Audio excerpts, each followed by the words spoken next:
Tersebutlah kisah ada seorang pemuda lagi berenang-renang di sungai. Dalam keadaan berenang, tiba-tiba ada buah yang mengalir di bawah oleh sungai. Sebuahlah itu buah apel. Dia makan. Begitu dia makan setengah, dia sadar, ini bukan saya yang punya. Ini ada orang yang punya dan saya makan, tidak saya minta izin sama yang punya.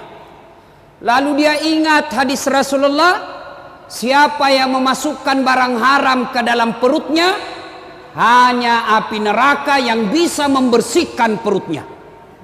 Dia gelisah, waduh mati saya makan buah haram.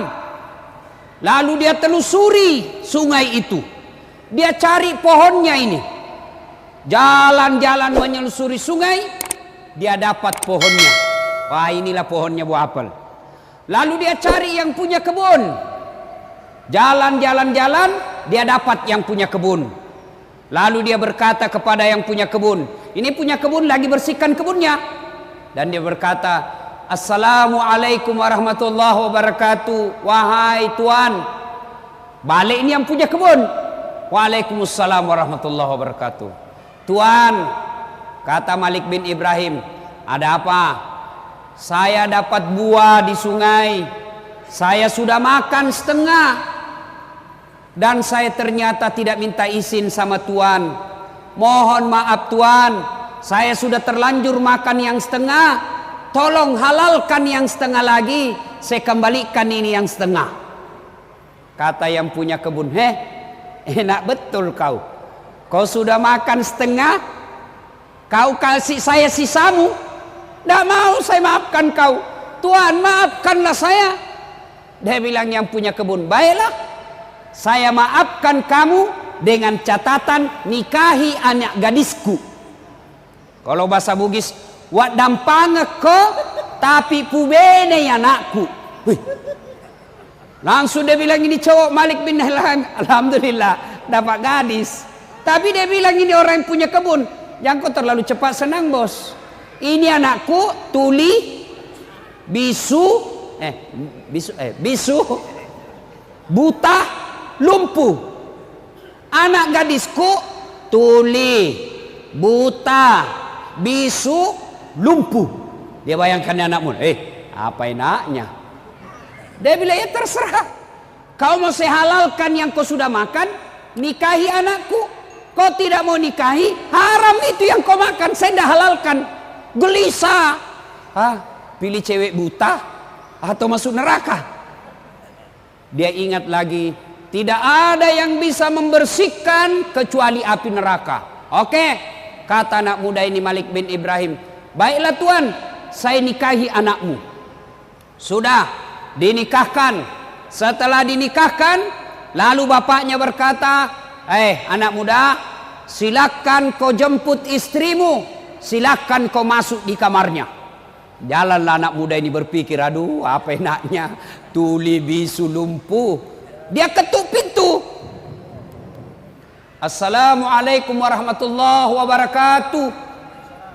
Selang beberapa saat keluar kedengaran suara perempuan. Waalaikumsalam warahmatullahi wabarakatuh. Kaget.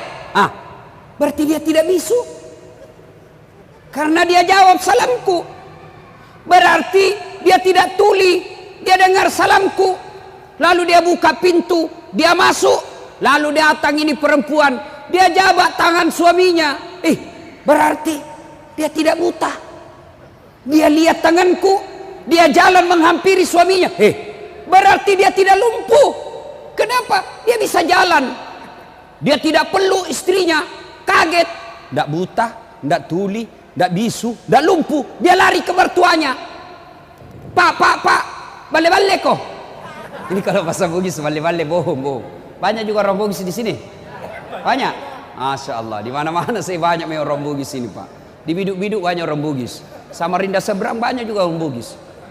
Sangatta banyak orang Bugis. Di Bontang Kuala mau orang Bugis semua situ. Saya masuk penjara, aja juga orang Bugis. Bubuhan Bugis ini luar biasa. Lalu dia bilang, ini bapak bohongi saya. Kenapa bapak katakan anaknya buta, padahal dia melihat? Apa kata ini bapak? Anak muda, anak gadisku sebenarnya sudah banyak yang lamar. Saya katakan anakku buta bukan karena dia tidak melihat, tapi matanya tidak pernah melihat barang-barang haram. Tidak seperti anak muda di Indonesia sekarang suka lihat film porno di HP-nya. Bukan cuma anak muda, orang tua juga. Lalu dia bilang lagi, lalu kenapa bapak katakan anaknya bisu?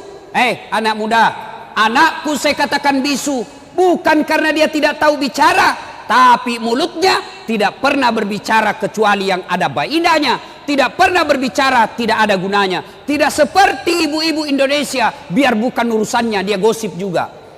Biar Ustadz Dasat na gosip juga. Lewat langsung, itu lagi Ustadz Dasat, itu juga wajunya waktu di TV One. Kenapa? Khusus kok tukang gosip. Lalu dia kita anak-anak muda ini, lalu kenapa bapak katakan anaknya tuli? Anakku saya katakan tuli bukan karena tidak bisa mendengar, tapi karena telinganya tidak pernah mendengar sesuatu yang bukan urusannya. Begitu, iya. Lalu kenapa bapak katakan anaknya lumpuh? Anakku saya katakan lumpuh bukan karena dia tidak bisa berjalan, tapi karena kakinya tidak pernah melangkah kecuali langkah-langkah fisabilillah. Tidak pernah pergi tempat biliar, tidak pernah pergi tempat main karaoke, tidak pernah pergi tempat sabung ayam. Kakinya selalu dia pakai berjamaah di masjid. Wah, kata anak muda, berarti bagus sekali tuh anakmu pak. Dia bilang, iyo, ini anak gadisku banyak dia lamari, tapi tidak ada yang lulus. Lalu kenapa bapak pilih saya? Saya pilih kamu karena saya yakin pasti kau orang baik. Buah saja yang nyata-nyata sudah jatuh, yang semua orang pasti halalkan, kau masih takut. Berarti dalam perutmu, dalam darah dagingmu tidak ada barang haram mengalir dalam dirimu. Kamu pasti orang baik. Sudah anak muda, jangan banyak bicara, masuk kau capai istrimu. Masuklah dia di dalam istrinya. Dia peluk, dia cium. Lalu apa kemudian yang terjadi? Silakan bapak sendiri bayangkan. 1 tahun kemudian lahir anaknya ini, Malik bin Ibrahim. Lahir anaknya Malik bin Ibrahim, lalu dia kasihlah nama anaknya Abu Hanifah. Bapak tahu kan siapa Abu Hanifah? Abu Hanifah adalah salah satu imam mazhab yang sampai detik ini masih dipakai ilmu-ilmunya, masih dipakai fatwa-fatwanya. Bukan cuma di Indonesia, seluruh umat Islam di dunia memakai ilmunya. Hebat Abu Hanifah. Kenapa? Karena bapaknya terpelihara dari makanan dan minuman yang haram. Inti ceramah kita ini, bapak mau punya anak seperti Abu Hanifah, meskipun bapaknya sudah meninggal, ilmu-ilmu anaknya dipakai sampai detik ini, maka disebut amal jariah. Meskipun dagingnya sudah hancur, meskipun tinggal tulang belulang, tinggal tengkorak, tapi amal-amalnya tetap mengalir. Kenapa? Karena dia punya anak yang bagus ilmunya. Kenapa? Karena bapaknya tidak pernah memakan dan meminum serangan fajar.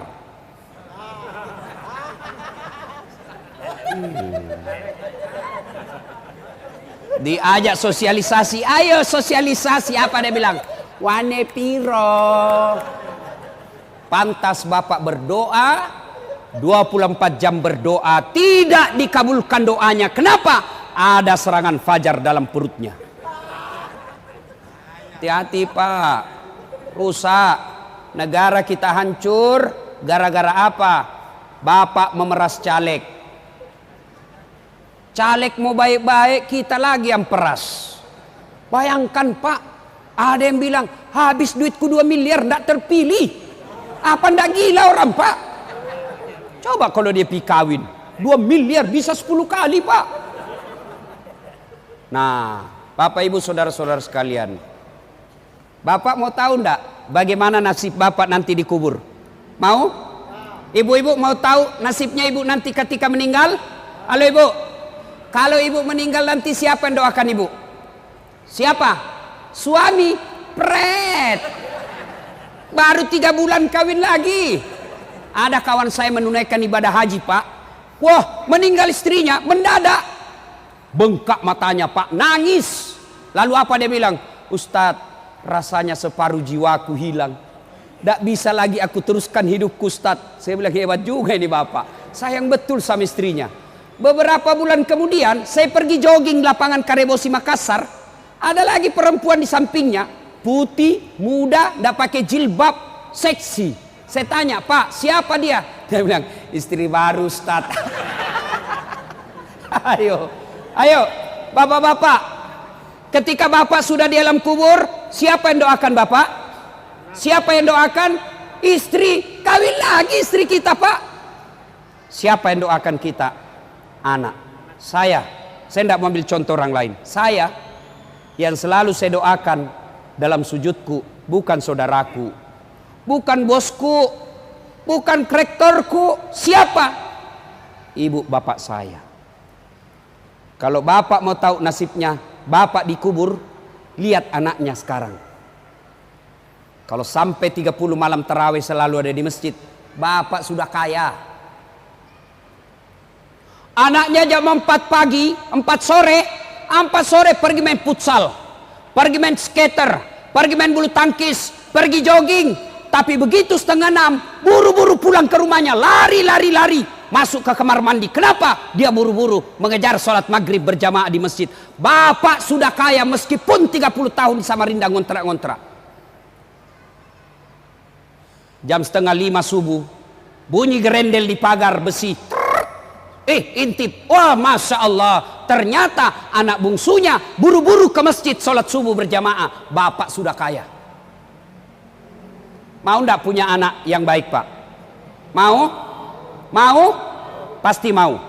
Salah satu resepnya, belajar dari kisah, jangan sentuhkan anakmu makanan dan minuman yang haram. Coba lihat anak-anak pejabat yang korup, yang menghalalkan segala cara, halal haram hantam, tidak punya rasa malu. Mobil korupsi dia pamer, rumah korupsi dia pamer. Coba lihat anaknya, 3 anaknya, 1 pengedar, 1 pengisap, 1 kawin lari di bawah bandar. Ayo, maka Bapak Ibu Saudara sekalian, hindarkan anak kita dari makanan dan minuman yang haram. Ada 3 kewajiban orang tua kepada anak. Artinya dia berdosa ketika dia tiada amalkan. Ada 3 kewajiban orang tua. 1, kasih nama yang baik. Biasa lagi orang bilang, apa arti sebuah nama? Bego, dongo, beleng-beleng. Bapak bisa bayangkan seandainya tidak ada nama semua kita di sini. Caleg kemarin kampanye kalau tidak ada semua namanya. Ayo, coblos Anu. Anu siapa? Anu yang pendek. Oh, banyaknya caleg yang pendek. Coba bayangkan. Dari nama, Bapak sebut nama orang minimal saya 2 tahu. Apa? Agama dan sukunya. Begitu Bapak nama sebut Abdurrahman, 99% pasti Muslim. Tapi kalau disebut Bertus Titanus, pasti bukan Islam. Iya toh? 1 agama. Yang kedua, dari nama saya tahu suku. Begitu Bapak namanya sebut Ambok Dalle, tidak mungkin Madura. Pasti Bugis. Tidak mungkin Jawa. Masa Jawa Ambok Dalle? Tidak mungkin lah. Margono, iya. Sutioso, iya. Jokowi, Jawa. Tidak mungkin. Siapa orang apa? Jawa Tengah. Siapa namamu? Ambok Upe. Tidak mungkin. Nama. Yang kedua, kewajiban orang tua, beri makan. Yang ketiga, didik. Dari 3 kewajiban orang tua, sayang 1000 sayang. Kita terlalu bingung dengan makannya anak tak. Kita terlalu cemas dengan perut anak kita. Padahal tidak ada orang yang mati gara-gara kelaparan. Masya Allah. Samarinda, tolong tunjukkan saya ada orang yang wafat meninggal dunia di Samarinda karena kelaparan. Tolong tunjukkan saya. Tak mungkin. Ingat Ibrahim alaihissalam diperintah untuk dakwah. Wahai Ibrahim, kau pergi dakwah. Kata Ibrahim, siapa yang ngurus anak saya? Gimana makannya anak saya? Allah berfirman, pecahkan itu batu di depanmu. Dipecahkan. Apa maksudnya? Pecahkan lagi. Kampak lagi 2 kali.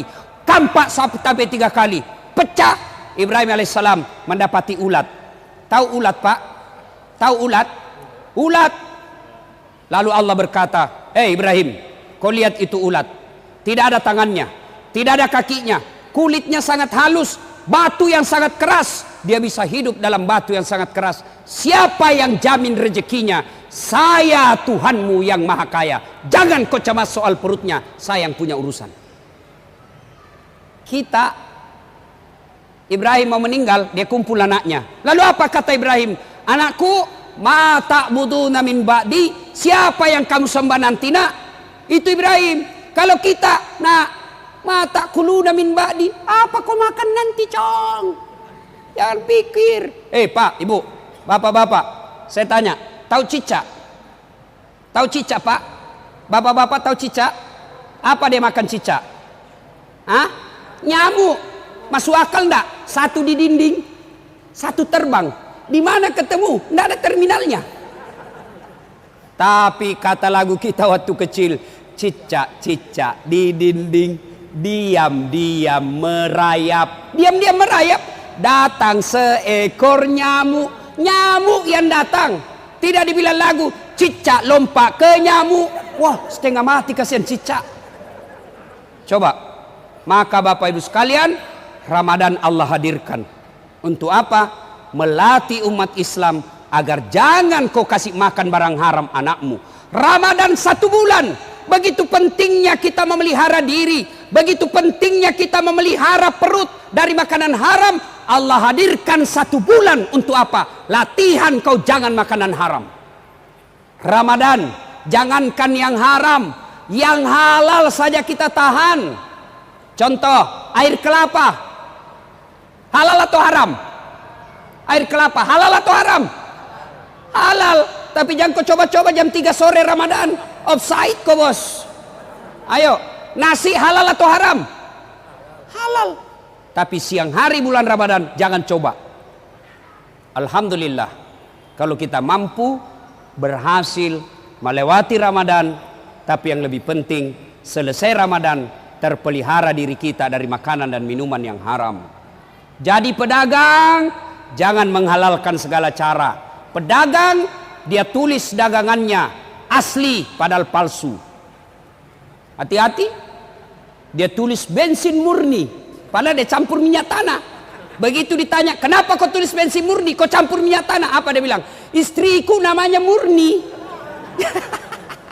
Pret.